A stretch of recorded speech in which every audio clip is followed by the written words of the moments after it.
Yun Yin's breath caught. You didn't go to pick up her flight last night? There was a moment of silence on the other end. Then he spoke again, sounding displeased. I was with you in bed the entire night last night. Yun Yin subconsciously turned her head and glanced, as if fearing Mo La would suddenly appear. Then she lowered her voice and said into the phone, Could you be a little quieter? The other end of the phone was silent. Yun Yin regulated her breathing. Just tell me if it's the same banquet. No, Jiang Yun Yin said in a faint tone. Everyone on my side has arrived, and I haven't heard that Mo La is attending this banquet. Yun Yin wanted to breathe a sigh of relief, but it was too difficult. Clearly, Mo La had lied to her. All her suspicions were heading towards her worst previous assumptions. Mo La had come prepared, aiming for Jiang Yin Yin and also for her, but was currently playing it cool. Was she perfecting some plan, or was she still in doubt? Also, why was Mo La so persistently pulling her to attend tonight's banquet? Yun Yin. Jiang Yin Yin's voice was deep from the other end of the phone. What are you afraid of? That question almost made Yun Yin furious. She gritted her teeth and said slowly, word by word, Afraid of what? What do you think I'm afraid of? Your fiancé has come knocking. Do you think I'm not afraid? Yun Yin was momentarily speechless from the question. It wasn't that she had no answer, but that she didn't want to waste her breath. Right, their engagement wasn't confirmed, but didn't both families have that intention? Or was Jiang Yin Yin just playing it safe, refusing to admit anything before an official announcement? Yun Yin said to the person on the other end of the phone, I understand. Her calm demeanor, however, made Jiang Yin Yin suspicious. He asked, Do you really understand, or are you just humoring me? Mora called for me, Yun Yin said indifferently. Jiang Yin Yin stopped her, not letting her hang up immediately. Mora isn't as simple as she appears. Be careful when you're with her. This is advice for when you absolutely have to interact with her. What I really want to say is, avoid her as much as possible. Yun Yin sighed softly after the call ended. Given her relationship with Jiang Yin Yin, of course she'd avoid Mora. She wouldn't even think about proactively approaching her. But regardless of Jiang Yin Yin's intentions, it was now clear that Mora was very cunning. Her ability to bide her time alone put her above many other women. Xiao Min met with lawyer Qiao. They arranged to meet at a restaurant in Guangmao, successfully avoiding the evening rush hour traffic. The other party had booked the restaurant and sent all the reservation details and location via WeChat to Xiao Min. Looking at the messages, Xiao Min thought, he really lives up to being a lawyer, very thorough. And of course, his thoughtfulness didn't stop there. Considering Xiao Min was a woman, dinner wasn't scheduled too late, no alcohol was ordered during the meal, and he didn't even show displeasure about Xiao Min standing him up last night. All in all, her initial impression of him was quite good. He was very gentlemanly. Early winter had arrived in Beishur. Lawyer Qiao wore a camel cashmere coat, and with his mature and reserved demeanor, he exuded an air of sophistication. The restaurant was warm, so he took off his coat and draped it over the back of a chair, revealing a thin cashmere sweater underneath that subtly showed the outline of his solid build. Xiao Min observed him, thinking, never mind his character for now, just his looks alone shouldn't have him resorting to blind dates. Lawyer Qiao's name was Qiao Shun. He smiled and said, Qiao Shun, Qiao Min, names like family. This kind of remark could easily come off as cheesy, but Qiao Shun handled it perfectly, which made Xiao Min less resistant to the blind date arrangement. But as soon as she looked up, she saw a familiar figure. He was just entering the restaurant and attracted quite a few glances. The restaurant waiter personally led him to a table. He was polite and very gentle. It was Yuan Zhou. He also wore a light camel cashmere coat with a light V-neck sweater underneath, without any hint of business attire, looking casual and relaxed. His seat was directly opposite her diagonally, so they could see each other with just a glance.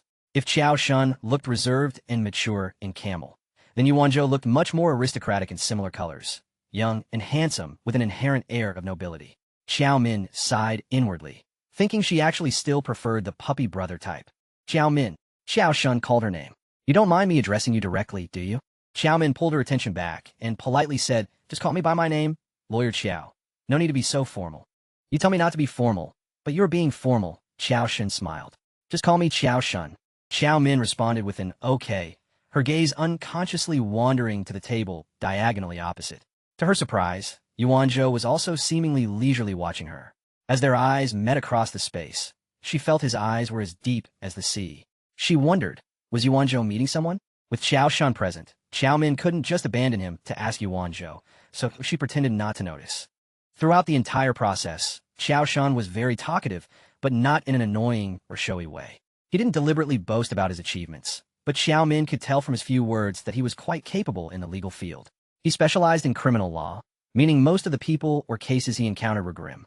A big reason Xiao Min hadn't taken this blind date seriously was this.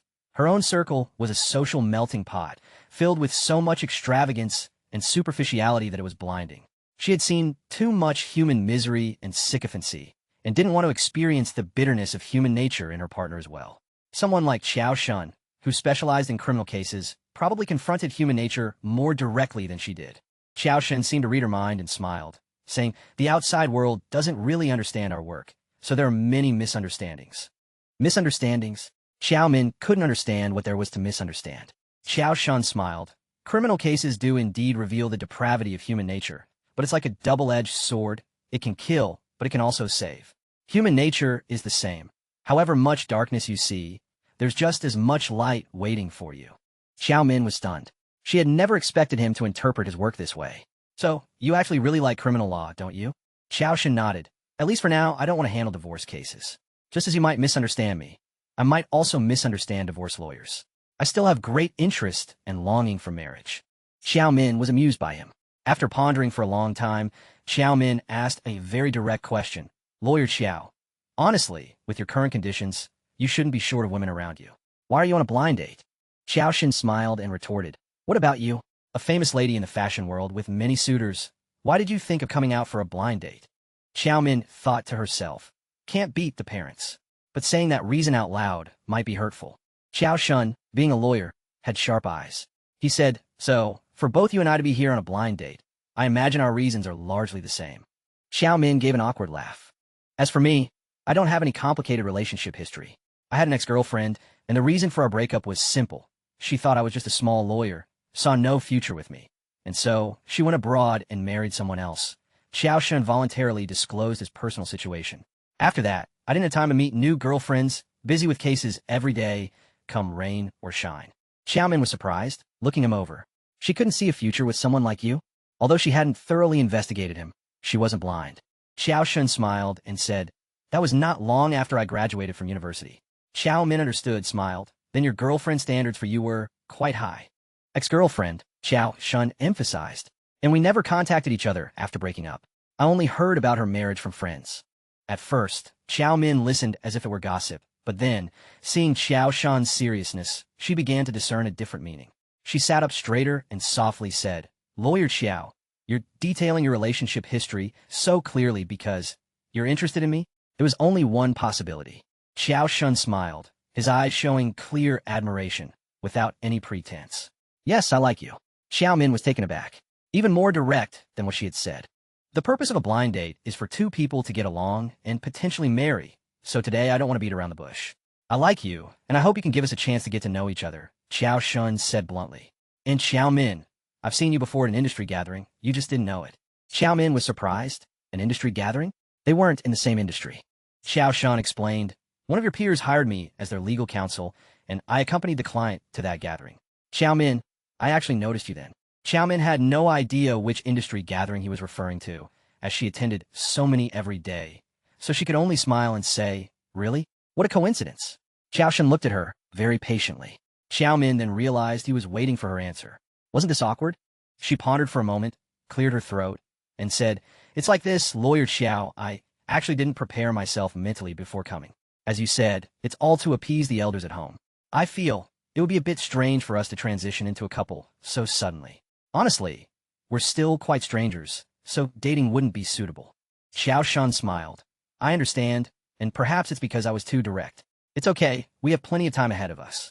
The phrase, "we have plenty of time ahead of us," made Xiao Min a little nervous. "Let's just leave it to fate, okay?" Xiao Min didn't want to offend a lawyer. She didn't dislike him, but it wasn't love at first sight, and she had someone else on her mind, so she would definitely not agree to Xiao Shun. Only if her lingering thoughts and feelings were completely severed did she feel she could embark on a new life journey. Thinking this, she subconsciously looked towards Yuan Zhou. To her surprise, she saw Yuan Zhou getting up and walking towards them. For a moment, her heart panicked, and she quickly averted her gaze. Xiao Shun was watching her, so he noticed her unusual reaction.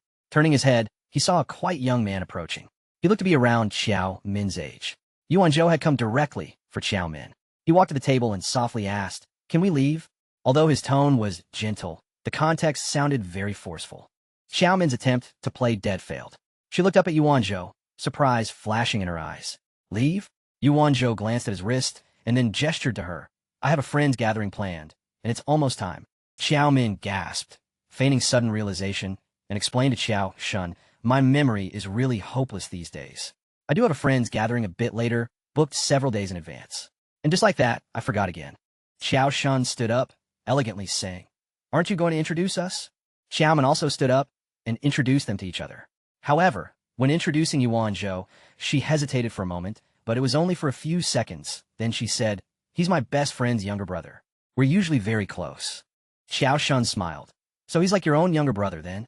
He then extended his hand towards Yuan Zhou. Yuan Zhou smiled, shook hands with Xiao Shun, and calmly and politely replied, Xiao Min and I have known each other since we were children. Saying I'm like her own younger brother is a bit of a stretch, as I'm still an outsider. Rather, Lawyer Xiao, you're more like Xiao Min's elder brother. Xiao Shun narrowed his eyes slightly, sizing up the young man before him. His gaze was deep. Although he didn't possess extensive cunning, his eyes were firm and decisive, clearly indicating a capable person. However, this young man's words put Xiao Shun on alert. Although the young man was smiling, his words clearly conveyed hostility. As Yin followed Mora towards the banquet hall, she regretted it. Because of the same background music, when Jiang Yin answered the phone, although her focus was on his words, she also heard the background music, a very faint and light melody. At this very moment, it echoed in her ears. On this floor, there was only one banquet hall. Mora enthusiastically and proactively linked arms with Yin. Seeing the unusual expression on her face, she smiled. Yin, don't be nervous. You're a great beauty. Everyone loves you. There won't be any problems. How could there be no problems? Yin steadily controlled her breathing, even though her heart was pounding. But when the banquet hall doors were pushed open by the waiter, the conversations inside paused as the doors opened.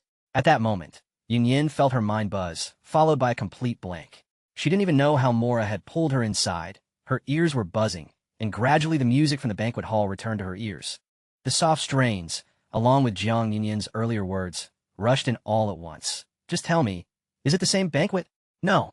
Everyone here on my side has arrived, and I haven't heard that Mora would be attending this banquet. Sitting at the head of the main dining table was Jiang Yin. He was like a moon surrounded by stars. The room became lively, with someone exclaiming that they hadn't expected Miss Mora to come tonight. Another, thinking themselves clever, quickly chimed in, well, of course, with young Master Yin here, Miss Mora was bound to come. Mora exchanged pleasantries with everyone, smiling playfully and acting gracefully, while Yin was pulled by Mora all the way to the dining table. Although her head felt dizzy and muddled, she could see Jiang Yin's expression. She saw a slight, momentary stunned expression on his face, but it quickly returned to normal. It was a very subtle shift in expression that others might not notice, but Yin could. Yin couldn't be sure if his subtle change in expression was due to her appearance, Mora's appearance, or both. Soon, this suspense was resolved. She heard someone at the table say, young Master Yin, I proactively invited Miss Mora. I just wanted to give you a surprise. Young Master Yin, really, Miss Mora came to Nanzhou, and you didn't even tell me in advance.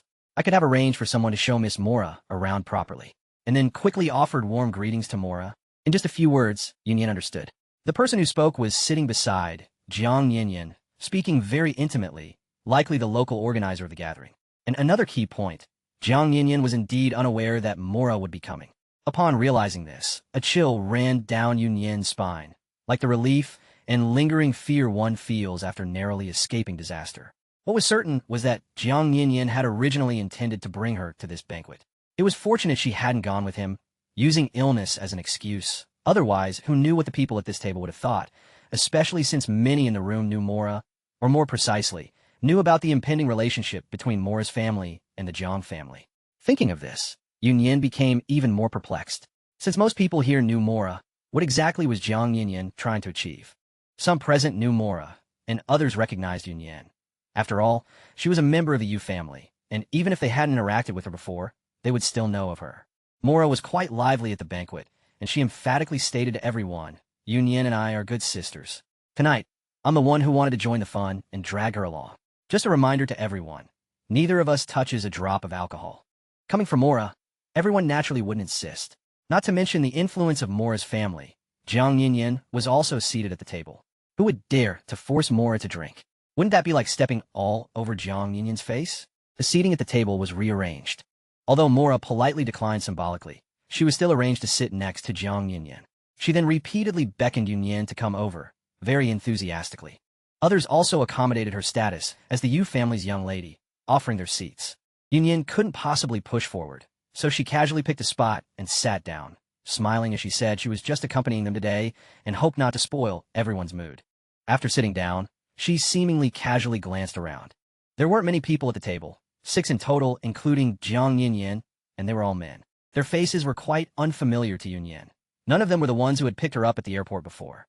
Yunyin grew up in affluent circles, and after the Yu family and Jiang family became close, she became even more familiar with the customs and taboos of the Beijing elite circle. Given that those present tonight could dine with Jiang Yinyan and meet under the guise of such a private gathering, their status and position must be extraordinary. One thing was certain. They had business dealings, and the relationship must be long-term. Yet they didn't ostentatiously appear in public view, which meant their identities were not convenient to publicize. Economic interests hidden behind the scenes, quite similar in nature to Jiang Yinyan. It showed they were all in the same circle. Yinyan just glanced around after sitting down and pretty much guessed the true identities of those present. It was normal for Mora to be familiar with them. Her family's power relationships, both domestically and internationally, were extensive and intricate. Mora smiled and said, "Am I short of companions? The whole point of dragging you here is for you to meet everyone." She then looked around and continued, "Gentlemen, the current main helmsman of the Yu family is the young master, of course. But my Nian can also hold up half the sky. None of you should underestimate my sister. If anyone has anything interesting, please remember my Nian." Yunyin sat there, always looking down with a faint smile, but Mora's last sentence further confirmed the identities of these men. It seemed her guess was correct. If they were ordinary businessmen or people from the affluent circles, Mora would have said, "Who has good projects," instead of "who has something interesting." They didn't belong to the affluent circles, or even they didn't dabble in business. So even if there were projects, they wouldn't use that term. Mora was well aware of this, which was why she intentionally said it that way. "We certainly know the Yu family's reputation. I had the good fortune to meet the young master of the Yu family before. He possesses much of your father's spirit and style in business." Very good, very good. "But Miss Yu is a woman after all. It won't be easy for her on this path," one of the men at the table said. Yunyin was slightly startled, but quickly smiled. "You're right, this path isn't easy, but as a member of the Yu family, even knowing the road ahead is thorny, one must still walk it." She hadn't expected this person to speak so earnestly. Regardless of the intention, at least these words were quite heartwarming to hear. Truly, their way of doing things was completely different from people in business circles. Mora spoke up at the opportune moment. "Mr. Su, precisely because it's not easy for Nian Yin to be a businesswoman, we need you and everyone else to lend more support." The man called Mr. Su smiled and nodded. "That's easy to say, easy to say." This sentence sounded much more perfunctory than the previous one. Clearly, Mora's words made the other party ponder. Yunyin merely returned a smile, saying nothing more. Unexpectedly, Jiang Yinyan, who had been silent all along, spoke. "Old Su, it's true that Miss Yu is a woman, but this young lady should not be underestimated." Yunyin was startled and subconsciously looked at Jiang Yinyan. As soon as these words were spoken, not only Mr. Su beside Yunyin, but almost everyone at the table was curious. Although Mora didn't show it so obviously, it was clear she was also paying attention to what Jiang Yinyan was going to say next. Jiang Yinyan unhurriedly poured a glass of fresh fruit juice and placed it on the dining table's lazy Susan. Everyone is familiar with the C family's methods of doing things. What was the result? Both young masters of the C family were led by the nose by this Miss Yu here. And Huang Jifa. To put it plainly, he's a slippery eel. In the end, he voluntarily brought the contract and begged Miss Yu to sign it. For the 2 big deals the Yu family recently closed, Miss Yu's contributions are indispensable. The man's long fingers gently turned the lazy Susan, and the poured juice rotated to Yunyan. And as soon as these words came out, everyone present was astonished, especially the one Jiang Yinyan called Old Su. His perfunctory attitude from earlier changed, and his gaze towards Yunyan was filled with incredulity and approval. Others at the table spoke up. The C family and Huang Jifa are completely different types of people, and their methods of handling things cannot be confused. Yet Miss Yu can easily manage them both, which is truly remarkable. Others agreed. Yunyan humbly and politely said, "You all flatter me too much, seniors. The current situation of the Yu family is now widely known. Whether it's the C family or Huang Jifa, these are actually connections laid out by my late father. My brother and I are merely following in our father's footsteps. I imagine there will be many more difficult people and situations than these 2 families in the future. I am a slow bird, unable to plan far ahead in some matters, so I can only proceed cautiously, step by step." These words were neither humble nor arrogant, yet modest and polite. The gentlemen present all smiled. Actually, I still have to thank Mora very much. If it weren't for her connecting me, the Yu family's cooperation with the C family might have been shelved. Yunyan smiled. The same goes for today. Thanks to Mora, it's truly an honor to meet all of you seniors. I hope to have the opportunity to consult and learn from you in the future. Her words made everyone present quite happy. The host, who had been sitting next to Jiang Yinyan, somewhat understood the implications and smiled. Miss Yu, I think your greatest assets, besides having a sister like Mora, are young Master Yan's appreciation for you. You should know that young Master Yan doesn't praise people easily. Everyone present was an astute person among the astute. Their eyes weren't just for show. Jiang Yinyan's words just now sounded light and casual, but in reality, they completely reversed the impression others had of her. Yet at the same time, he seemingly naturally poured her a glass of juice, a courtesy even Mora, who was next to him, didn't receive. This Jiang Yinyan, there was a suspicion of intent. He was a fox, full of cunning. To say that his actions weren't heartfelt would be absolutely impossible. Old Su chimed in. Now that you mention it, it's true. Young Master Yan, this is truly the first time I've seen you praise a young lady. Aren't you afraid Miss Mora might be unhappy? The last sentence was like a joke, yet also like a probe. Jiang Yinyan's thin lips curved slightly. He took a sip of water and chuckled softly. Those who deserve praise naturally should be praised. He only answered the previous question. The atmosphere at the table felt a bit strange. Mora smiled and said, Mr. Su, you can't say that. Isn't that trying to sow discord? I wouldn't dare. At most, I'm just curious and asking. Old Su laughed heartily. But who at this dining table was purely there for fun? Yunyan knew this circle well. One moment, they might be companions relying on each other for life or death, and the next, they might step on a comrade to use them as a stepping stone for power. She thought for a moment, then looked up at everyone. If we're talking about connections, young Master Yan, and I still have some. Everyone present listened with interest. Mora smiled, but said nothing, the curve of her lips slightly stiff. Jiang Yinyan held his cup with one hand, his gaze deep as he looked at her. Yunyan softly said, Seniors, you're all busy with important matters, so I imagine you didn't pay attention to the marriage alliance between the Yu and Jiang families before. Although the two families have now dissolved the engagement, young Master Yan, as the uncle of the Jiang family's young master, was once half a senior relative to me, so he would naturally show some respect and care. At this mention, everyone present suddenly remembered.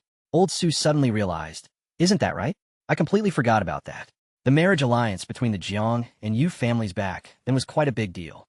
Yes, he's young Master Yan's nephew. Someone laughed and said, Young Master Yan, for someone so young, your seniority is quite high. Jiang Yinyan didn't respond, a faint smile playing on his lips, his gaze at Yunyan becoming more profound. Mora only understood Yunyan's meaning after hearing the end, and then smiled. That's right, Yinyan does have that connection with the Jiang family. It's just a pity, but it doesn't matter. It doesn't stop us from being good sisters. Yunyan looked at Mora and smiled softly. Miss you, Jiang Yinyan said, his tone light. Being called that, Yunyan wasn't used to it, but she also realized that ever since entering the banquet, Jiang Yinyan had addressed her as Miss you, consistent with how the others at the table addressed her. He was a very considerate person, it seemed. Those present, being high-ranking and influential, wouldn't call her Miss you like those in the business world. Calling her Miss you, Guneng, was somewhat affectionate while also making them seem unpretentious. Jiang Yinyan had completely grasped their psychology. Since you've come, you shouldn't come in vain. For these people here, get their WeChat if you need to. Oh, they don't check WeChat often, so get their phone numbers then. Jiang Yinyan said this, then looked around. You all heard, right? Miss you has called you seniors. It wouldn't do for seniors not to support their juniors. I'm very protective of my own. Miss you brought up my status as half a family member, so I can't let that go to waste. If you all don't put in your best effort, that's disrespecting my face. Oh, young Master Yin, who would dare to disrespect you? Yin sat there, secretly startled in her heart. She had a premonition, seeming to guess the reason Jiang Yinyan wanted her to come to the banquet earlier. Old Su directly asked Yunyan, Miss you, since young Master Yin has spoken, and I see that you're a young lady with fierce determination, tell me, is there anything I can help you with? This question took Yunyan by surprise. The key was, which field was this Old Su in charge of? It was unfortunate that no one told her who would be at the table before she came. Everything caught her off guard. Just as she was thinking of how to subtly deflect, she heard Jiang Yinyan speak. Old Su, you know that the Yu family's base is in Jiangnan. Yes, who doesn't know that? After the Yu family's troubles, Miss Yu's younger brother, Yuan Zhou, embarked on a project in Beishur. So far, things have been smooth sailing, so he's had the idea of returning to their original territory, Jiang Yinyan said unhurriedly. Yunyan's heart stirred upon hearing this, and she subconsciously looked at Jiang Yunyan. Old Su realized, you want to return to Jiangnan, right? Well, that's good. It's beneficial for the local economy. Besides, returning to where your family started is also a good omen. Old Su, I see you've learned to use a feather to move a mountain now, Jiang Yunyan said with a smile. Look at what you're saying, me. Using a feather to move a mountain with young Master Yin? How could I dare? I haven't finished speaking yet. Old Su clicked his tongue. He turned to Yunyan. I understand your situation. The intention is good, but going back isn't simple. Just the various procedures alone could wear you out. Moreover, the connections over there aren't the same as before, are they? That's the key. They were all perceptive people. These words were indirect, but smart people could understand them. Yunyan instantly understood Jiang Yunyan's intention. Suppressing the turbulent waves in her heart, she softly said to Old Su, regarding the procedures, we still have to follow the necessary steps, and we're also afraid of troubling others. But you're right, the most crucial thing is the people in charge now. They must be different from before, which does make us quite thoughtful. Old Su chuckled and nodded. All right, I'll arrange it. The Yu family returning to their homeland is a good thing. It benefits both others and yourselves, so how could I not support it? Wait for my news. Yunyan's heart almost leaped out at these words, but she forcefully suppressed her wild joy, not wanting to appear so impatient. She voluntarily poured a small cup of wine and smiled, saying, I toast this cup to Senior Su, thanking you for your guidance and help. When the Yu family returns to Jiangnan, my brother and I will definitely thank you properly. Old Su waved his hands repeatedly. It's all just a small effort, no need for thanks. You two, just focus on developing the Yu family well. You mustn't tarnish the reputation your father left behind. After saying that, he raised his glass. Yunyan observed the toasting etiquette, lowering the rim of her cup to gently touch his. Yunyan drank until her stomach ached. After the banquet dispersed, she clutched her stomach, feeling constantly nauseous, scaring Mora into wanting to send her to the hospital. You said you weren't feeling well today and still drank. I kept giving you eye signals, didn't you see? Mora said, seeing her distressed face, very sympathetically. Yunyan bent over the toilet, dry heaving for a long time without throwing anything up. She stood up, rinsed her mouth, and then said, I only drank that one cup with Mr. Su. Who knew it would irritate my stomach so much? It truly was just one cup. Old Su noticed Jiang Yunyan's expression was off, and didn't even dare to let Yunyan finish that small cup of wine. Others, too, didn't dare to let Yunyan drink further because of Jiang Yunyan's earlier remark, I'm very protective of my own. Unexpectedly, Yunyan still felt unwell. Jiang Yunyan personally escorted her back to her room. Mora followed along and didn't leave. Only after Yunyan lay down on the bed and fell into a deep sleep did Jiang Yunyan leave the bedroom. Mo La was about to leave, but when she turned, she saw Jiang Yunyan sitting down, and a shiver went through her. Especially when she saw Jiang Yunyan unhurriedly take off his watch and place it on the coffee table, then casually pick up a magazine to flip through. Mo.La's expression immediately turned sour. The man's actions were natural, their meaning unmistakably clear, but Mo La was an exceptionally clever woman. She forcibly suppressed the growing premonition in her heart and, after a moment's thought, sat down as well. Yunyan isn't feeling well, and she really shouldn't be left alone. It's quite something that Yuan Zhou would be so at ease letting a young girl like her come all the way to Nanzhou to discuss a project, Mo La said softly. Jiang Yunyan didn't respond, flipping through the magazine, ignoring Mo.La's words completely. Mo La looked up at him, her face displeased. But when she spoke again, she had clearly suppressed her emotions. I can watch over things here. You go attend to your work. No need, Jiang Yunyan replied, his tone flat. Mo La pursed her lips, her jaw tight for a moment. After a brief pause, she said, She's a young woman. It's not appropriate for you to be here. Hearing this, Jiang Yunyan placed the magazine on the coffee table. His gaze was faint, and if one looked closely, it held a chilling coldness. He looked at Mo La. I brought her here. Mo.La's breath caught. When she spoke, it was quite unnatural. What are you talking about? Didn't you already know? Since you already know, there's no need to hide it, Jiang Yunyan said, his gaze solemn. I was the one who asked Yunyan to come to Nanzhou with me. Mo.La's breathing quickened as she stared at Jiang Yunyan. You too. We're together, Jiang Yunyan stated directly. He added, you must have investigated what needed investigating. Old Lu booked another room, but it's always been empty. Mo La murmured, You're too busy. You haven't had time to rest. Jiang Yunyan seemed to scoff, laughing at her self-deception. Mo La, I sleep in this room. The words couldn't have been clearer. It was impossible for Mo La to continue playing dumb. She had indeed reached her limit, abruptly standing up, her eyes blazing as she glared at Jiang Yunyan. Jiang Yunyan, are you insane? She's your nephew's fiancée. She's your future niece-in-law. What do you think you're doing?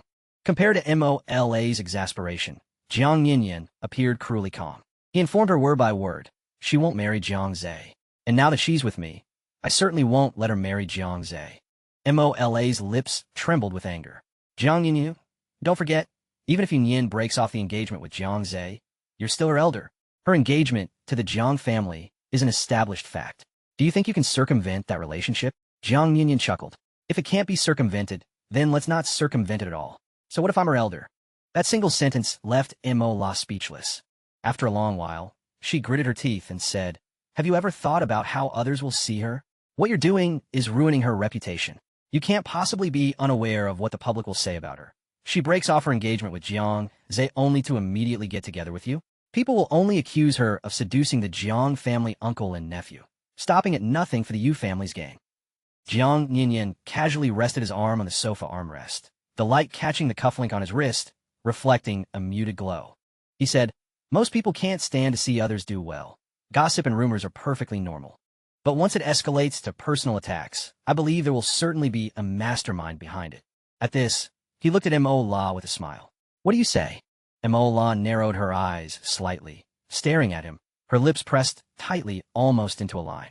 I believe in your ability to stir up public opinion, but I also have the means to counteract it.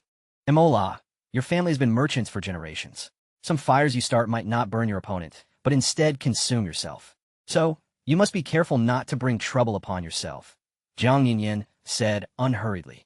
Mola seethed. Do you think you can silence everyone who would take it seriously if it doesn't concern them?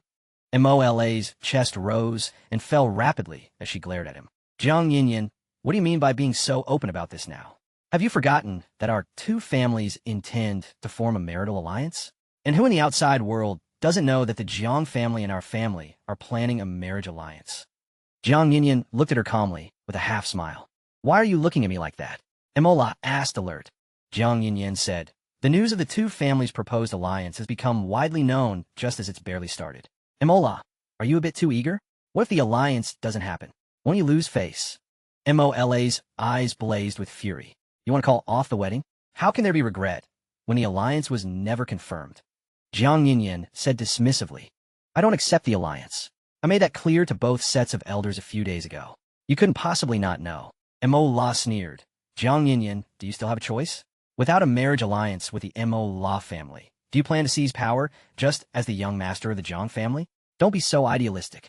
Without support, wanting to overthrow your elder brother is a pipe dream. You needn't worry about that, Jiang Yinyan said, his expression unfazed. Mola was seething with resentment.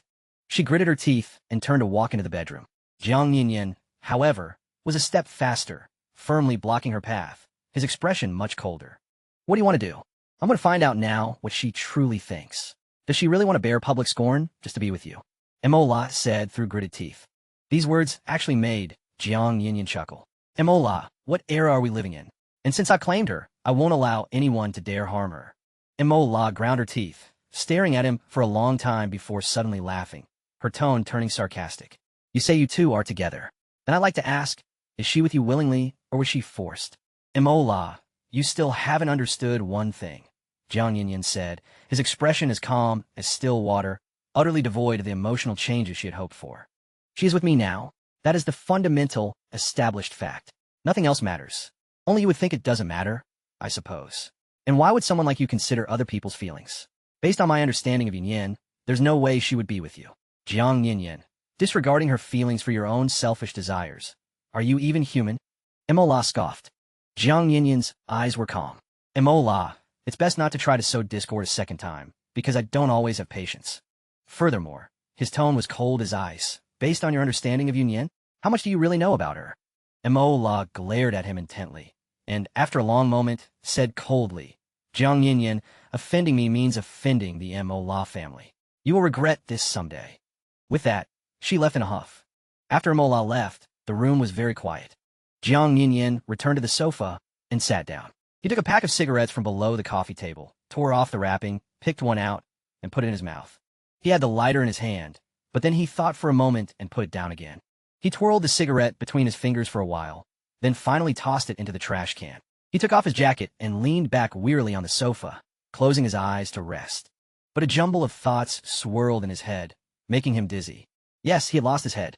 Jiang Ningyan opened his eyes and turned to look towards the bedroom, where the woman he had meticulously plotted to obtain lay. Yet, she was clearly there, by his side, but he had never truly felt at ease. Xiao Min went to the restroom, shoving her phone and handbag indiscriminately into Yu Juanzhou's arms. Yu Juanzhou said with a helpless expression, "You're holding it in during a blind date. Not even going to the restroom? Is he really that good, making you too embarrassed to go?" "What do you know? This is called basic etiquette," Xiao Min retorted, hurrying into the restroom. Yu Juanzhou, holding her bag and phone, moved aside, thinking, basic etiquette, huh? I've never seen you show any etiquette towards me. Usually, you're always bossing me around. Xiao Min's phone rang then. Yu Juanzhou glanced down. It was Xiao Min's mother. He originally didn't want to answer, but it kept ringing without any sign of stopping. And since Yu Juanzhou had a decent relationship with Xiao Min's mother, he thought about it and answered. As soon as he answered, Ms. Yao's questions came pouring in, rapid fire. "Did you meet Lawyer Qiao? How'd it go? Don't rush home after dinner. I saw there's a movie at around 7, where you two could go for a walk or something. Oh, and wasn't it Halloween these past 2 days? Is the festive atmosphere still around? You could go to an amusement park, or something." Yu Juanzhou politely listened through Ms. Yao's 18 questions, then softly said, "Auntie Yao, it's me, a Jew." Ms. Yao paused for a moment on the other end, then enthusiastically said, "A Jew? Oh, it's been a while since you've been over. Auntie Yao missed you." Yu Juanzhou smiled and exchanged pleasantries. Auntie Yao, after a long period of warm inquiries, finally remembered the crucial point. How come you're with Minmin? Wasn't she meeting Lawyer Qiao tonight? She didn't stand him up again, did she?" "Don't worry, she met Lawyer Qiao," Yu Juanzhou quickly reassured her. "It's just that I had something urgent come up and needed Xiao Min's help." Auntie Yao sighed. "A Jew, tell me honestly, is Minmin interested in that Lawyer Qiao? Did she say anything to you? Where is she?" Yu Juanzhou pondered for a moment. Well, Xiao Min's impression of that lawyer is just so. Love at first sight is definitely out of the question. Feelings can be cultivated slowly. How old is she already? Girls her age have long since. Another stream of chatter followed. Xiao Min came out of the restroom and saw Yu Juanzhou answering her phone. She could guess with her toes who would be allowed to answer his phone directly. She approached, but wasn't in a hurry to take the phone, instead leaning in to listen. Yu Juanzhou looked down at her, suppressing a laugh. When Ms. Yao finally finished speaking on the other end, Yu Juanzhou chuckled. "Auntie Yao, Xiao Min is still so young. There's no rush for her to get married. She's out of the restroom now. I'll give her the phone." Xiao Min genuinely didn't want to answer, but it was her mother. Could she hide for a moment, and then for a lifetime? She always had to report back. And so, Ms. Yao unleashed another torrent of words, finally asking her, "I just don't understand. What about Lawyer Qiao are you dissatisfied with? That young man is so likable." Xiao Min sighed. "Mom, feelings can't be forced. Lawyer Qiao and I will just let fate decide." As she spoke, they had reached the parking lot and gotten into the car, making the voice on the phone even clearer. "Xiao Min, you're being impossible. You missed this great guy, and you won't find another like him." With that, she angrily hung up the phone. Yu Juanzhou heard everything clearly, remaining silent, only lowering his head to suppress a laugh. Xiao Min reached out and punched him lightly. "What are you laughing at?" "Nothing, it's just rare to see you look so helpless," Yu Juanzhou said. Xiao Min sighed. It was her mother. What else could she do? "You certainly dare to answer the phone," she said. "Why wouldn't I dare to answer?" "You dare to answer the phone, but you wouldn't dare admit you were in my house," Xiao Min said. Yu Juanzhou then realized what she was referring to and chuckled. "I was at your place first thing in the morning. It wouldn't look good for you." Xiao Min paused for a few seconds, then said, "You think quite a lot, don't you? That's my mom. What bad influence could it have? I think you're just afraid my mom would misunderstand and make you responsible." After saying this, she silently chided herself. What am I saying? Seriously, this is killing me. Yu Juanzhou was amused. "I'm afraid Auntie Yao would misunderstand, but I'm afraid she'd misunderstand you. Besides, what's there to be afraid of taking responsibility for? I can take responsibility anytime." Xiao Min's heart fluttered for a moment upon hearing this, but she also knew he didn't mean it the way she thought. She cleared her throat. "What, taking responsibility or not? You're talking as if there's something between us." It was only then that she realized, turning to look at Yu Juanzhou. "You didn't come tonight just for my sake, did you?" "Yes, I was worried the other party might have ulterior motives. You usually seem so sharp, but you have too little experience in relationships. What have you got, Khan?" Yu Juanzhou said. Xiao Min was speechless. "So, you didn't drive?" "I just hitched a ride with you." Xiao Min looked at him in surprise. "You were so sure I'd leave with you?" "Not certain, but if you really hit it off, I'd just take a cab home," Yu Juanzhou said with a smile. "As it turns out, you truly didn't fancy him." Xiao Min eyed him, suddenly interested. So what do you think of lawyer Xiao? Not great. He's quite shrewd and not suitable for you. Xiaomin raised an eyebrow. Are you saying I'm only good enough for a silly, sweet type? I mean his profession isn't suitable for you. He handles criminal cases. How many people does he offend? What if one day you get implicated? So take my advice. Stay away from lawyers, especially criminal lawyers. They parted ways cheerfully at the restaurant. In reality, it was all thanks to Yuan Zhou, this unexpected interloper who timely pulled Xiao Min back from awkwardness. In the end, Xiao Min left on the pretext of a gathering, and Xiao Shen didn't blame her, only saying he'd find another chance to ask her out. Delete any contact info like WeChat if you can. Since you don't want to keep in touch, don't give him any opportunities, Yuan Zhou added. Xiao Min pursed her lips. You're quite meddlesome. We've been friends since childhood. I'm just looking out for you. Xiao Min suppressed a laugh, asking him where they were going next, daring him to conjure up a gathering. Yuan Zhou sighed softly. Xiao Min, I find you incredibly heartless. I dropped my work to come save you, and you just sass me like this? If you think I've broken up a Mandarin duck pair, just say so. I'll break your dog's head instead. I'll take you to eat cold skewers. A new place just opened. I've tried it, and you'll definitely love it, Yuan Zhou said. Jiang Nianin had already showered by the time he re-entered the bedroom. Yinyin was lying on the bed with her back to him. He got onto the bed, but didn't lie down, instead leaning against the headboard and turning to look at her. The bedroom was illuminated only by a firefly-like glow, the soft nightlight tracing her beautiful features. He reached out, his long fingers gently stroking her hair. Her hair was soft and slightly wavy. Perhaps because of her exceptionally fair skin, her hair color was a shade lighter than most. Influenced by her mother, Song Lan, Yunyin never dyed her hair, so its color was always natural, a light, clean black. Jiang Nianan remembered Song Lan was the same. She cherished her hair, which in turn influenced Yunyin to also take great care of hers. Besides that, he remembered Song Lan telling Yunyin to care for her hands and feet as meticulously as she did her face. Song Lan was a textbook example of a noble lady, every action impeccable. In Jiang Yinan's eyes, Song Lan was like someone from another world, polite, principled, and intellectually profound, yet seemingly detached from worldly affairs. Yunyin carried many of Song Lan's traits, but also a hint of rebellion and the fierce resolve of Yu Yiyuan. Jiang Nianan idly twirled a strand of her slightly curled hair between his fingers, his eyes a dark, somber shade. You little bastard, you run. I'll make you run. On a late autumn rainy night, several half-grown children were caught by a few menacing adults and dragged back into a car. The car sped off to a deserted factory. Beyond the factory lay vast fields, where the rain watered countless blooming flowers, their scent acrid. Sticks thicker than an adult's arm and water-soaked rattan, canes rained down on the children. The other children shrieked and dodged in panic, but one child didn't. When a blow came down, he gritted his teeth and grabbed the stick, resisting his attacker. This only further enraged the assailant, who kicked him far away, then broke his leg with several more blows. Jiang Nianan leaned against the headboard, frowning, trying to erase the past scenes frame by frame, but it was futile. Perhaps his gaze fell on the window. It was raining outside. Late autumn in Nanzhou wasn't cold, but even the fiercest autumn rain couldn't match the chill of that night. That year, a small boy lay in the cold rain all night, blood staining half his body. He thought he would die because he could no longer feel pain.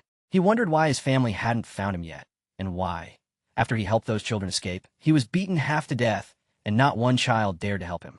But in the end, one child did help him. A slightly older, thin, and weak child gritted his teeth and carried him into a dilapidated shed, found him clean clothes, and then somehow found 2 wooden planks to splint his leg, instructing him not to move and promising to beg them to find a doctor. A doctor was eventually brought, saving his leg. He was the group's private doctor, not reputable, but highly skilled, at least ensuring he wouldn't limp later. He then suffered a high fever for 3 days and nights. After fully recovering, he learned that the child who helped him had also endured a severe beating for his sake. But that child had just grinned and told him, "It's nothing, I'm tough, and I've trained before, so this beating is nothing." He didn't understand what train meant. The child then took him to a place where some children were sparring, showing impressive skills, and there was a strict instructor whose roar could make the whole hall tremble. The child said, "If you have some skills, you won't be bullied in the future. Besides, those people found a doctor for you. They won't do a losing business." The child was right. They considered themselves at a loss for paying for his treatment, so they threw the small boy into the martial arts gym, intending for him to perform more tasks to compensate them later. Those people were ruthless, and the so-called instructors were cold-blooded. So, every move they taught was not for self-defense, but for killing. He stayed there for years, until he broke the instructor's leg and arm, which meant he was independent. In those long, dark years, his dignity and pride were trampled into the mud. As that child said, if you want dignity and pride, you have to earn it yourself. Others can't give it to you, and if they do, it's out of pity. One day, that child was chosen by an employer. Before leaving, the child asked him, "Do you still remember your family situation?" He nodded. Although he was very young when he was taken away, he still remembered some things. The child nodded and said, "So, leave this hellhole as soon as you get the chance." He and the child agreed to keep in touch and support each other, no matter what. The child promised him, "Don't worry, we'll definitely meet again." But he never expected that when they met again, the child was already dead, a cold corpse. Jiang Yinan's heart suddenly ached unbearably, his breathing momentarily stifled. It took him a while to recover. Yes, every rainy day in late autumn, he would remember, and when he did, his heart would ache terribly. He first met that child on a rainy late autumn night, and when he personally buried the child, it was also a rainy late autumn night. Jiang Yinan's chest heaved. It took him several attempts to suppress his almost uncontrollable emotions. It was the softness between his fingers.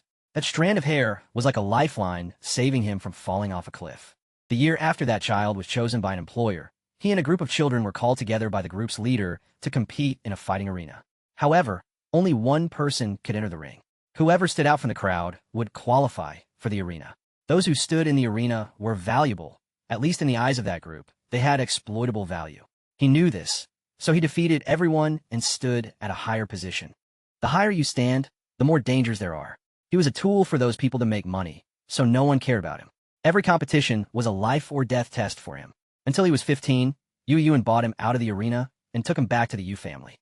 In his earliest memories, he saw mostly darkness and blood, and heard adult curses and children's screams. The moment he saw Yun Yan, when her slightly curled hair gently fluttered before his eyes, he thought, there are other colors in this world, and he should have had these other colors. So why was he always associated with darkness? A flash of lightning streaked across the window, briefly illuminating the room. The hotel window's soundproofing was excellent, but Jiang Mianin thought that with such a bright flash of lightning, thunder would soon follow. Sure enough, he could faintly hear it. He suppressed his slightly quickened breath, staring intently at Yun Yan's face. Once, he had thought the Yu family was his salvation. That beautiful Jiangnan courtyard, that place full of laughter, was where his heart belonged, a place he would protect at all costs. But later, he learned that beneath the most beautiful surfaces lay the most sordid truths. Jiang Mianin lightly pressed his leg. Although the fractured injury had long healed, whenever past events burdened him, his leg would ache, as if 10,000 needles piercing his heart would then attack his leg, and the pain would spread as it traveled through his bloodstream. "I know you're not asleep." He finally spoke faintly after a long silence. He knew her too well. That small amount of alcohol wasn't enough to make her uncomfortable, even if she was indeed ill. Yun Yan stopped pretending, slowly opening her eyes. Just as she did, a flash of lightning illuminated the sky. She frowned slightly. Such weather always made people uneasy. The next second, the curtains slowly closed as Jiang Mianin pressed the control button behind her. The room instantly darkened, and it took her a moment to adjust to the dim light of the floor lamp. Yun Yan simply sat up. She knew she couldn't hide it from Jiang Mianin. Turning to face him, she saw him leaning languidly against the headboard, his bathrobe worn loosely, revealing a large expanse of his firm chest. She felt her eyes heat up. No matter how much of a bastard he was, it was undeniable that his physique always stirred her. Becoming entangled with such a man was like drinking poison to quench thirst, knowing the danger, yet unable to control herself.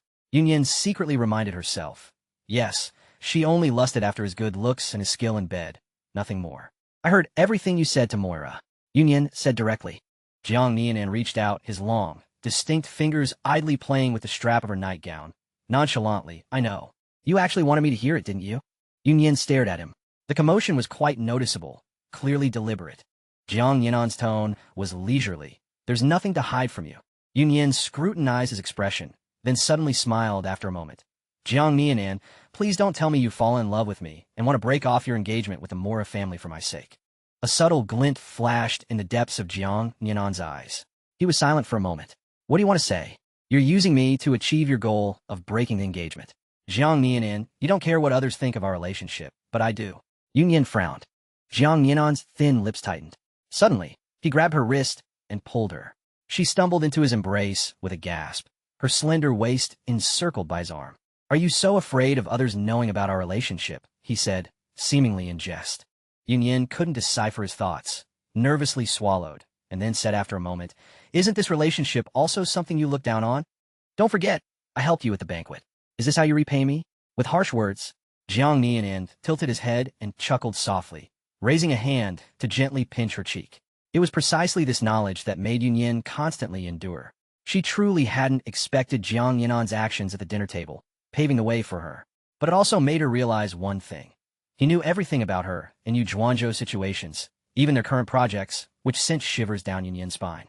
She pondered for a long time, then looked up at him. "Mr. Su is your man. You had him help us, so you could easily understand the Yu family situation later, right?" Jiang Nianin wasn't annoyed that his thoughts had been guessed, his brow showing admiration. Very clever. This made Yunyin feel as if a hand was clutching her neck. Then what?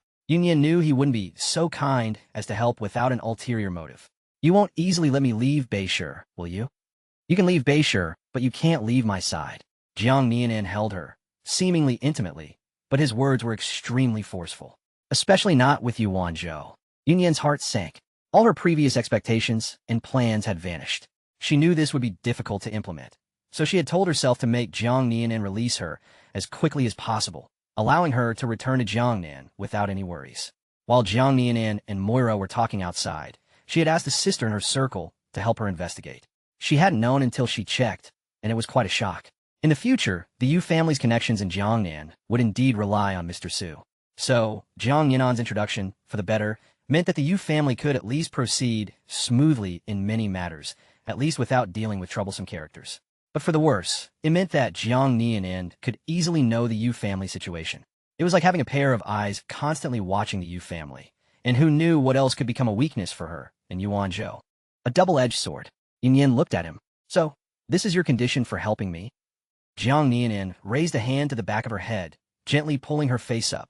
He lowered his head and kissed her lips, a lingering, murmuring yes. He lifted his head slightly, his eyes holding an unreadable light. "Moira wanted to catch me off guard, but she didn't expect to play right into my hands. I never intended to hide you tonight." Yunyin's breathing quickened slightly. Jiang Yinan's hand involuntarily slid along the edge of her collar, gently kneading her soft, delicate skin, as if caressing fine white jade.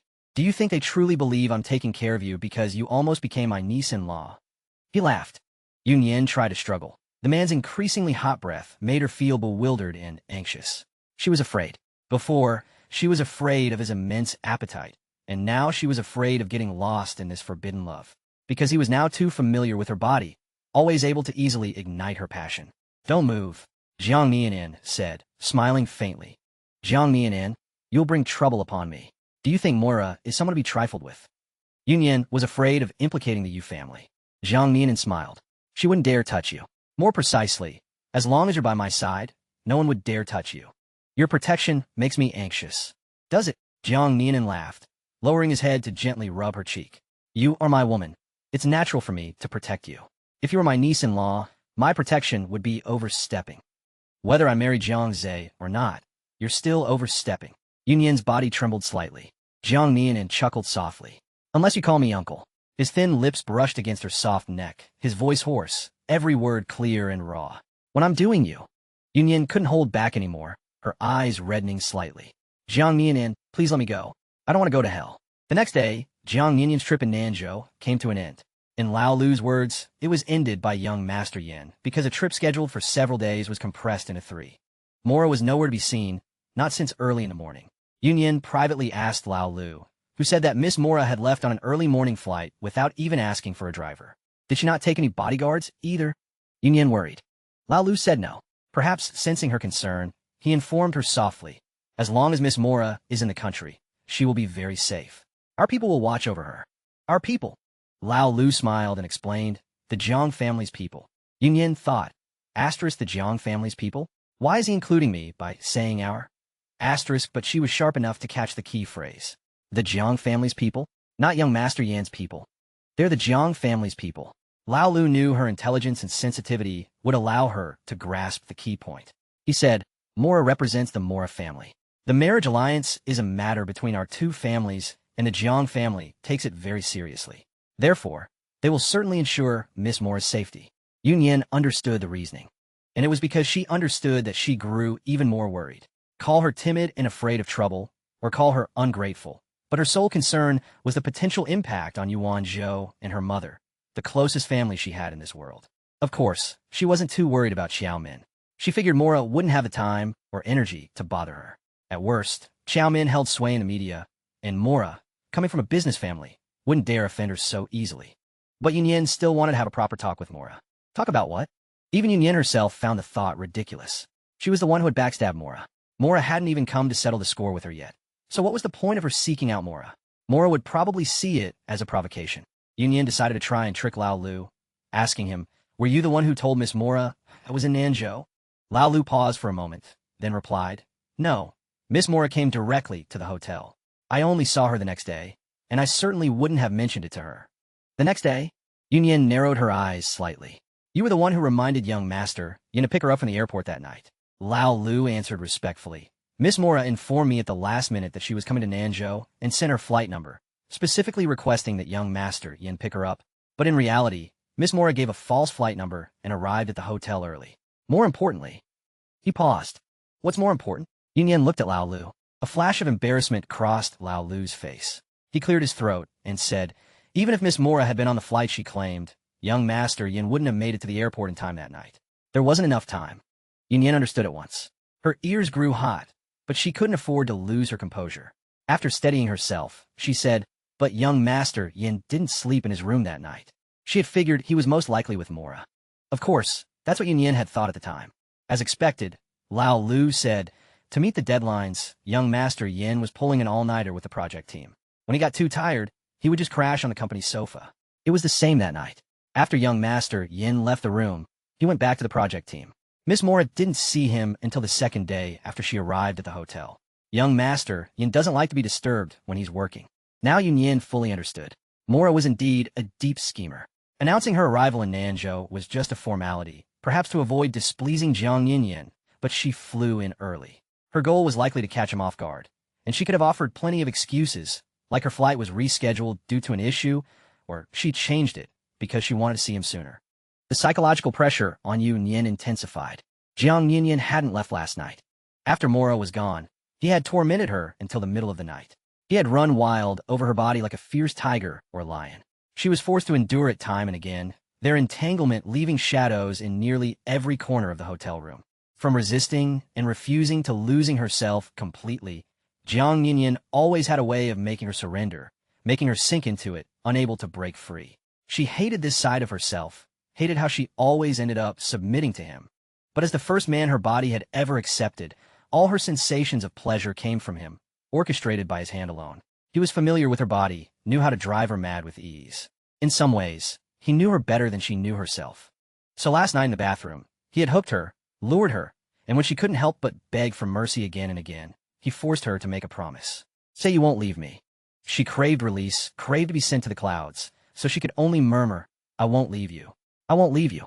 Jiang Yunyan locked her in his arms, almost kneading her like dough.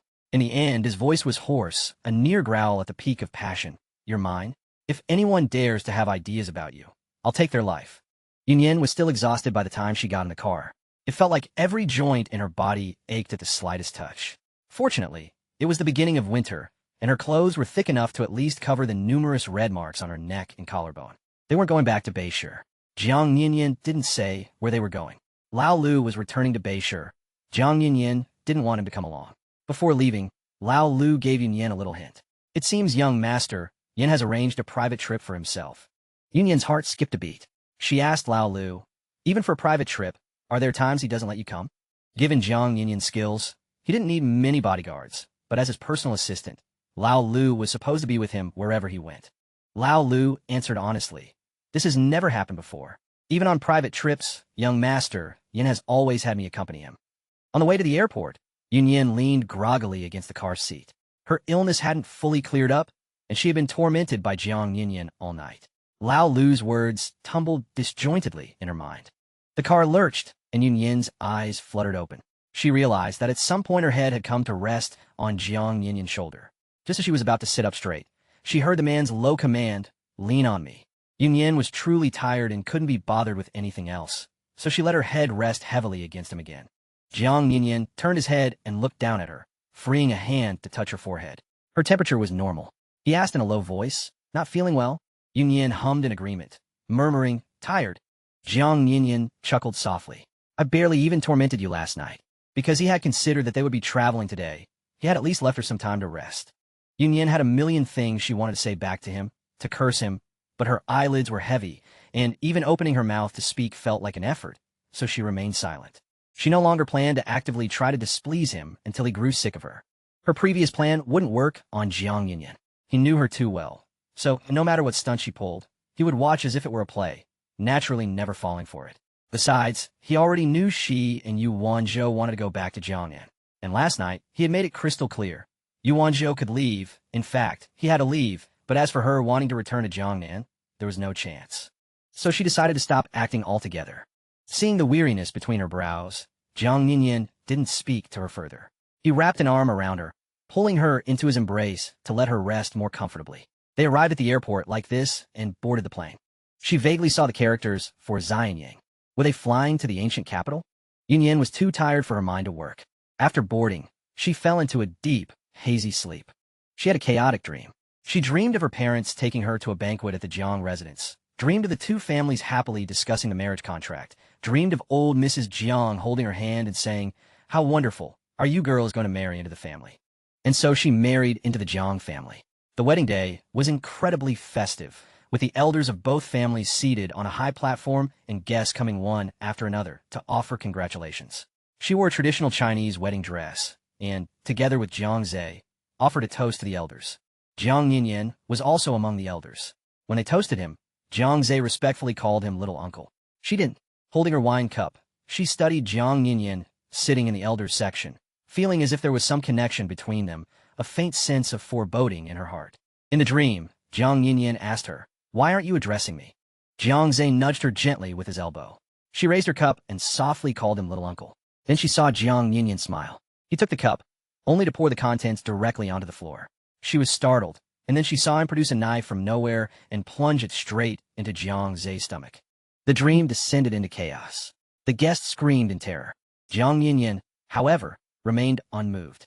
He gave a push, and Jiang Ze's body, with the knife still in it, fell to the ground, his breath gone. Jiang Yinyan's bespoke suit was splattered with blood, and his handsome face looked king in the bloody light. She tried to run, but he grabbed her with one hand and whispered in her ear, "I told you you're mine. Whoever has ideas about you, I'll take their life." The scene was a complete mess, yet it seemed only Mora was still standing there, pointing at her nose and cursing. "Shameless vixen, I helped you, and you steal my fiancé. Bitch." Yun Yin was trapped in the dream, struggling to wake up. In a daze, she heard someone calling her name. Yun Yin, Yun Yin. Yun Yin groggily opened her eyes and saw Jiang Yinyan's face. There seemed to be concern in his eyes. Concern? What would a man like him know about concern? "Having a nightmare?" he asked. Yun Yin was caught between dream and reality, so the Jiang Yinyan before her also seemed both real and fake. She mumbled, "Mora will hate me. She'll hate me to death." Jiang Yinyan's eyes were as deep as the sea. After a long moment, he spoke. The hum of the airplane filled her ears, and for a moment, Yun Yin couldn't hear what he was saying. Her eyes closed wearily again. Just as she was about to fall back asleep, she suddenly realized what Jiang Yinyan had just said. He had said, "Don't be afraid. I'm here." Slap! A sharp smack landed across Jiang Ze's face. It was followed by Jiang Yintai's furious voice. "Useless thing." Jiang Ze had been grounded ever since Jiang Yinyan's men had forcibly sent him back to the old family estate. Of course, old Mrs. Jiang doted on her eldest grandson, but she knew perfectly well that unless Jiang Ze had done something to displease Jiang Yinyan, he wouldn't have given such an order. Old Mrs. Jiang had even called Jiang Yinyan about it. He had only said, "Mom, it's better you don't know about some things, lest they dirty your ears." Jiang Ze is the eldest grandson of the Jiang family. He should know that some things can be done and some can't. If he can't figure it out, then it's a good time for him to stay at the old estate and think it over. Given Jiang Ze's status, he was usually fearless, but Jiang Yinyan was the one person who terrified him. So after being brought back by Jiang Yinyan's men, he didn't dare step out of the house. At first, Jiang Yintai didn't think much of it. He was busy with company affairs every day and was actually glad that Jiang Ze was staying home quietly for a change. But after a few days, he felt something was wrong. Jiang Ze was being uncharacteristically obedient this time, and he had stopped mentioning Yun Yin altogether. Of course, old Mrs. Jiang was no fool either. What Jiang Yintai could figure out, the head of the Jiang family naturally could as well. When she finally got to the bottom of it, Old Mrs. Jiang was enraged. She ordered Jiang Zhe to be dragged from his room to kneel in the ancestral hall and summoned Jiang Yintai home. Jiang Yintai didn't come back alone. Jiang Zhe's mother, Tang Hui, was with him. Seeing old Mrs. Jiang's furious expression and her own son kneeling in the ancestral hall, her heart sank. The old woman's fingers were trembling with rage. She said to Jiang Yintai, "Go ask your son. Ask him what wonderful thing he's done. He has utterly disgraced the Jiang family." When he learned what had happened, Jiang Yintai was overcome with a fit of rage and struck his son. The slap was not light. Half of Jiang Zhe's face quickly became red and swollen. What mother doesn't love her own son? Tang Hui went forward and hugged Jiang Zhe, her heart aching. She said softly, "Could there be some misunderstanding about this?" Tang Hui didn't particularly like Yunyan, mainly because of Yunyan's mother, Songlan. But back then, the marriage alliance had been decided by the old master and old mistress, and as the wife of the eldest son, she had no right to object. Although she wasn't one of those mothers who endlessly indulged their sons, she felt that with her son's looks and family background, there was no shortage of girls for him. So her first reaction upon hearing the news was, impossible. A misunderstanding? He's a junior. Would his little uncle frame him? Old Mrs. Jiang was furious. Jiang Yintai quickly tried to soothe her, afraid she would faint from anger. He turned and bellowed at Jiang Zhe. "Tell me, what exactly happened?" Jiang Zhe knew he couldn't hide it forever, so he mumbled his confession. I did drug Yunyan." "You scoundrel," Jiang Yintai said, raising his hand to hit him again. Tang Hui blocked him. "He's your son. Are you trying to beat him to death? Besides, it's not like it led to any terrible consequences, did it?" Old Mrs. Jiang grew angrier, scolding Tang Hui. "What kind of thing is that to say? Are those words a mother should be saying? Your son is a child, but another family's daughter isn't? Let's not even talk about how the Yu family is now clearly trying to break off the engagement with us. Even if they weren't, and they were an engaged couple, doing something like this is still illegal. The Yu family wants to break the engagement, and that Wanzhou boy even came to the estate to tell me himself. I've been trying to suppress it, playing dumb whenever I could, all in the hopes that Jiang Zhe would try a little harder. And now look, after he's done something like this, I have no choice but to agree to break off the engagement. Grandma, I never meant to hurt her. I just felt so unwilling," Jiang Zhe explained, clutching his face. "I'm usually good enough to her. For her, I broke things off with all the other girls. What more does she want? But she just latched onto that little incident with GZ and wouldn't let go. To put it bluntly, she's had a change of heart. She looks down on our Jiang family now." Old Mrs. Jiang fumed. "So you've done something wrong, and now you think you're justified?" Jiang Zhe didn't dare talk back to his grandmother and lowered his head in silence. Seeing this, Tang Hui said, "If you ask me, it's a good thing to break off the engagement with the Yu family. Never mind whether the Yunyan's heart is with our Jiang family or not. Just look at the state of the Yu family now. Their fortunes have declined. Even if she married into our family, she wouldn't bring us any benefits. Of course, the main issue is that Yunyan girl. She's been pampered since she was little, spoiled rotten by Yuan and his wife. If she married in, we'd have to serve her like an ancestor, wouldn't we?" "You shut your mouth," Jiang Yintai quickly scolded Tang Hui before old Mrs. Jiang could erupt again. "What nonsense are you talking? When the Jiang and Yu families established the marriage contract back then, besides business considerations, the friendship between our two families was even more important. What do you know?" Old Mrs. Jiang stood up. The housekeeper who had been standing by her side quickly came to support her. Jiang Yintai also tried to help, but was brushed away with a frown. "From now on, the two of you had better discipline this son of yours. Take him back to your rooms, and don't let him wander in front of me and make me angry." 10 minutes later, the family of the eldest son returned to their own quarters. Jiang Zhe sat on the sofa, with his head hanging like a defeated rooster. Tang Hui's heart ached for him. She ordered a servant to bring an ice pack and, while pressing it against Jiang Zhe's face, complained to Jiang Yintai. "You're really something. You'd hit your own son so hard just to appease your old mother," Tang Hui said indignantly. "Is that Yunyan some kind of royalty? Can't she even be scared a little? Besides, among all the powerful families in Beishur, why is your old mother so fixated on the Yu family?" Although Jiang Yintai was no longer in a burning rage, his expression was still grim. Scared a little? He drugged her, trying to force her against her will. If this matter gets out, where will the Jiang family's reputation be? "Dad, I just wasn't thinking straight at the time. I mean, the Yu family is in that state.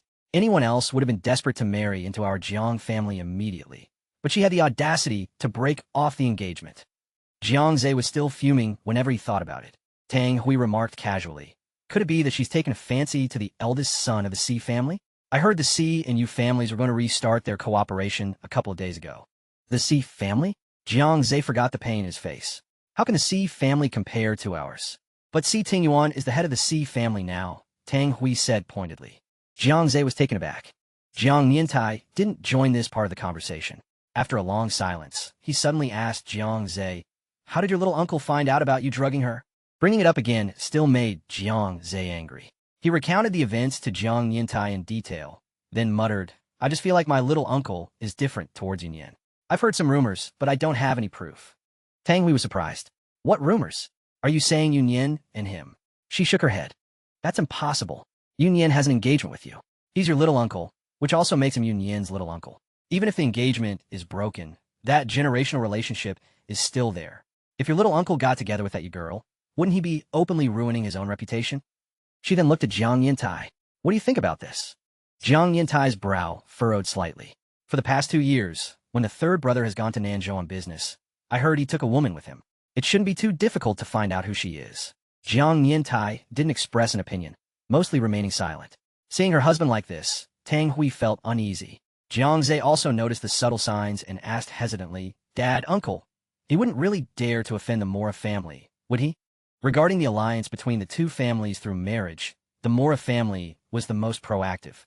In contrast, Jiang Yanyan, the person directly involved, had consistently refused to agree, which kept the Jiang family on edge. After a long pause, Jiang Yantai finally spoke. "Third brother's thoughts are unfathomable, and his methods of doing things have always been unconventional and shrewd."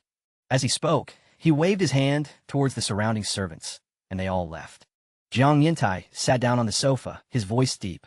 Third brother was kidnapped as a child. Grandpa paid who knows how much in ransom, but he was taken abroad, and his whereabouts became unknown. By the time third brother returned, he was already an adult. So many years were spent outside. His temperament and character are inscrutable to those around him. Therefore, no one can say for sure whether he dares to offend the Mora family or not. Tang Hui had also heard bits and pieces about Jiang Nianyan being abducted as a child, but she never dared to inquire further in front of old Mrs. Jiang. This was more like an open secret in the Jiang family. Everyone knew about it, but no one spoke of it. Now, seeing Jiang Yantai bring it up himself, Tang Hui asked in confusion, "After so many years of disappearance, where exactly did third brother go? And what did he experience? Can't anything be found out?" Jiang Yantai deliberated. The person who knew third brother's situation best was Grandpa. And back then, Grandpa handled things very decisively, completely erasing any traces of what happened. Now that he's gone, the secrets about third brother have been buried with him. The only people who might know his secrets are perhaps himself, or those connected to him back then. Just then his phone rang. Jiang Yantai answered. The voice on the other end was quite low, so Jiang Zhe and Tang Hui couldn't hear what the call was about. But the call ended quickly, and Jiang Yantai's expression didn't look good. Jiang Zhe asked anxiously what had happened. "The one who went to Nanzhou with your uncle was Yunyan." Jiang Yantai had noticed this for a while, so he had someone look into it. Jiang Zhe suddenly stood up, his face almost contorted with rage, gritting his teeth. Jiang Yantai said, "The official explanation is that they just happened to meet, and she was there to discuss a project on behalf of Yuanzhou." "Does anyone believe that?" Jiang Zhe sneered. Jiang Yantai frowned. In fact, Yunyan did meet Mr. Su in Nanzhou, and Mr. Su also handled the relevant procedures for the Yu family. "Mr. Su," Tang Hui reacted, "the one in charge of Jiang Nan's side." Jiang Yantai grunted in affirmation. Tang Hui was surprised. To be able to handle Mr. Su, Yunyan is quite capable.